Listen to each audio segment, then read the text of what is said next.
just changing out some brand new XZLs I scored up, and I realized nobody's made a guide to changing a tire on an MTVR.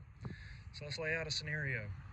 You've popped a tire, something's happened, you're on the side of the road, and you're wondering what you need changed out.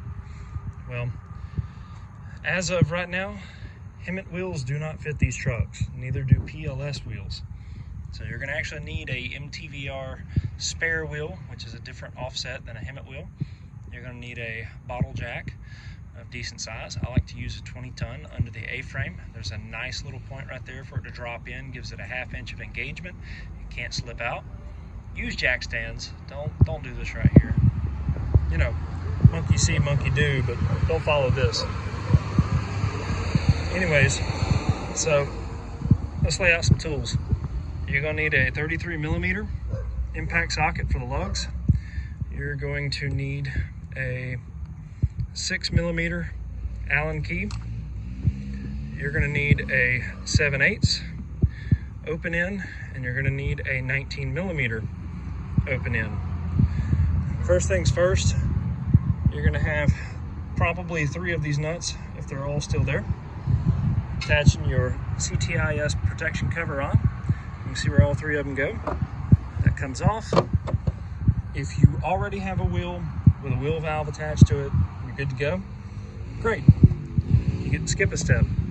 You'll end up going straight to fitting right here that pokes through the wheel. That's where your 7/8 is going to go. You'll end up loosening that up, remove it, run along with your impact, knock all the lugs off. Let's check these right quick and see which thread they are. Okay, so they're standard thread, nothing special. Lefty loosey, righty tighty. This is different from the 5 tons and 2.5s. So do not try to turn these lugs to the right to remove them. You will get nowhere.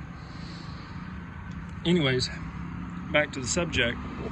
You're going to need the 19mm to remove this as part of your wheel valve, and you'll end up removing the nuts holding it in if you don't already have a wheel made up, or if you're actually changing the tire off of the wheel. So basic procedure, you'll end up removing that, remove all your lugs, wrestle the tire and wheel combo away carefully, stick your new one in, and run it up. Now here's a tip. You're going to notice here there's a large gap between the hub and between the wheel. I don't know what the proper classification is. I assume these are hub-centric wheels, because they're definitely not lug-centric. I'll go ahead and run this nut off and show you. There's no taper seat to it to actually align the wheel, and there's a problem with that. I don't know what the Motor T guys do in the Marines or the Navy Seabees, but this doesn't self-align. I learned this lesson the hard way. I actually ruined this tire. It's got a good bit of tread on it, but it's slightly out of round, because the last time it was put on, you see that gap down there, and you see the gap up here. I can drive down the road and look through the crack between the fender well and the hood, and this tire hops. It's awful. It beats me to death. I've got almost 6,000 miles on this tire. It's done for. It's got plenty of tread, but it's out of round, and unless you have somebody with a tire shaving machine, you're not going to fix it. So make sure my method, it may not be correct, there may be a better method out there, but when I put my new wheel on, I jack the truck up, let everything sag down to where it's touching, and I end up lowering the truck with a helper watching out here until I divide the gap even between the two. I've stuck a tire bar under the tire and haven't been able to raise it up and really secure the lug nuts at the same time. So what I'm going to look into is contacting a few big truck supply houses and see if I can actually have some nylon hub spacer rings machined, so that way we can slide them in and we can lock it down. That also brings to attention, when you're assembling wheels, it's important to note that if you're not careful,